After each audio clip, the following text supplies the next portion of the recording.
On va passer à vos textes, cette fois François-Noël Buffet, et notamment le texte réformant le régime de l'irresponsabilité pénale. Il a donc été voté hier soir par les sénateurs. On va en parler avec notre journaliste parlementaire Antoine Comte.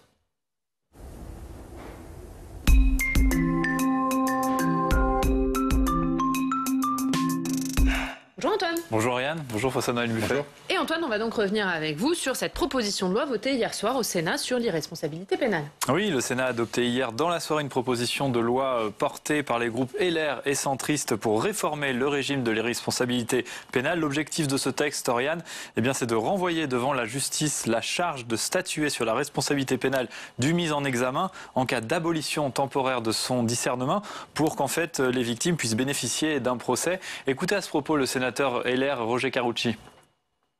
Le sujet, c'est de savoir comment est-ce que la société traite ses victimes. Comment est-ce que la société traite l'ensemble des gens qui, d'une manière ou d'une autre, subissent. Et si vous leur dites seulement « Ah oui, mais vous comprenez, l'article 122 ne le permet pas », pardon de vous dire, vous êtes déconnectés des gens, déconnectés des réalités. Il y a des familles, servez-les. Merci, Président.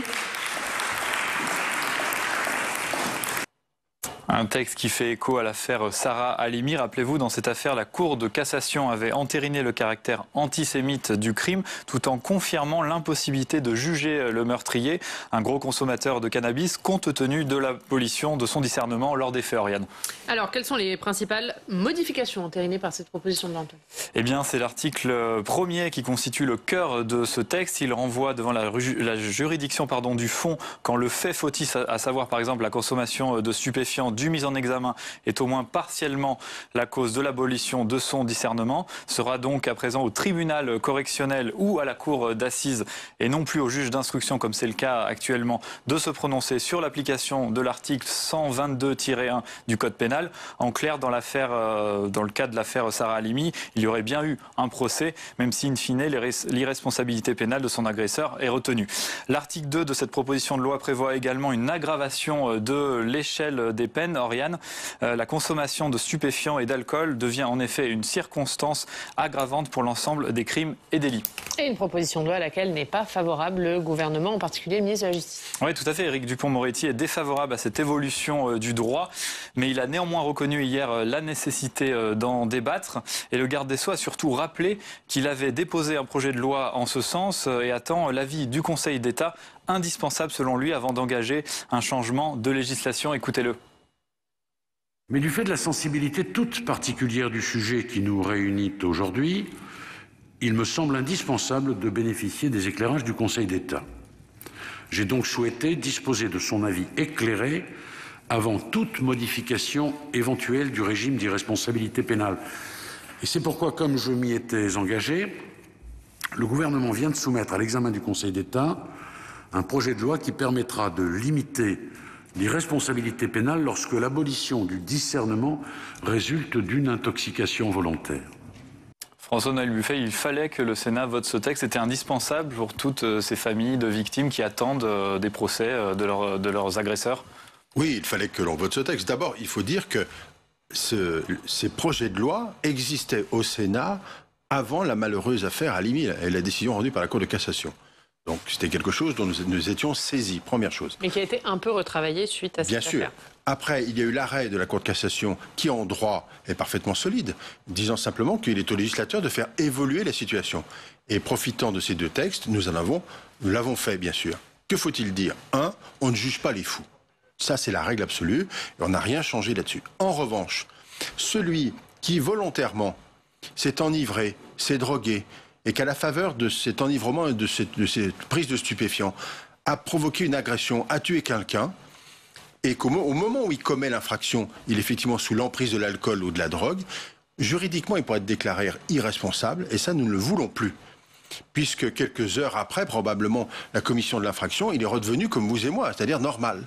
Donc ça, aujourd'hui, juridiquement, il échappe à la responsabilité pénale.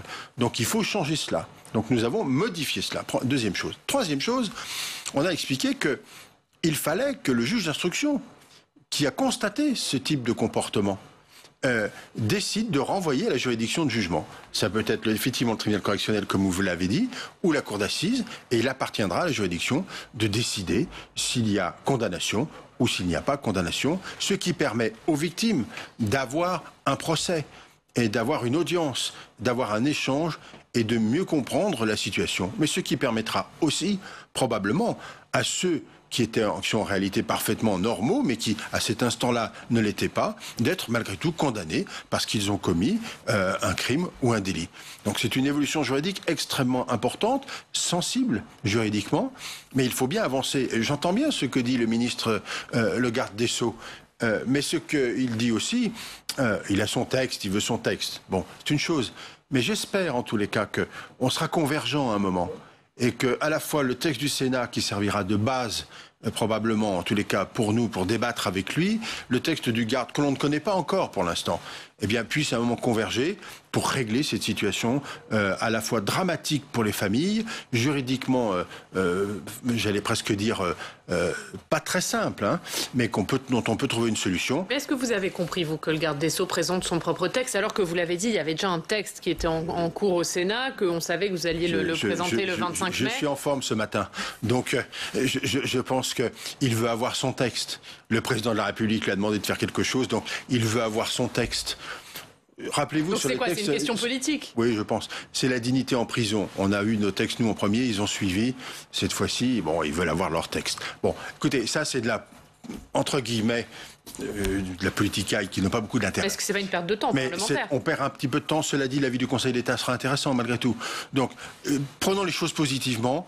Le Sénat a voté. C'est un premier pas très important avec un travail sérieux des rapporteurs.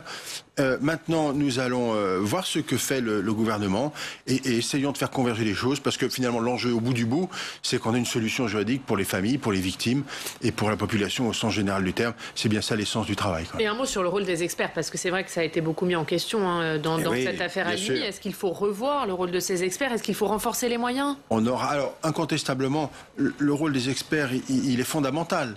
Aucun juge ne peut prendre une décision de cette nature sans être éclairé par les experts. En la circonstance, dans le cas précis que vous évoquiez, il y avait 3 avis, dont un divergent. C'est peut-être là qu'il aurait fallu, mais on refait toujours le procès après l'audience. Hein. Donc, il faut essayer de conforter le travail des experts. Il en faut sans doute plus. Vous savez aujourd'hui que le monde de l'expertise psychiatrique est en très grande difficulté, faute de ressources. Donc on a besoin sans doute d'un effort, de revoir la formation, le nombre d'experts qui puissent travailler. On a un vrai sujet là-dessus. Il y a une difficulté de l'ordre. Jean Sol, dans son rapport avec notre collègue Roux, on fait un rapport très précis là-dessus, très très intéressant. Et c'est un point de difficulté majeur. Merci Antoine.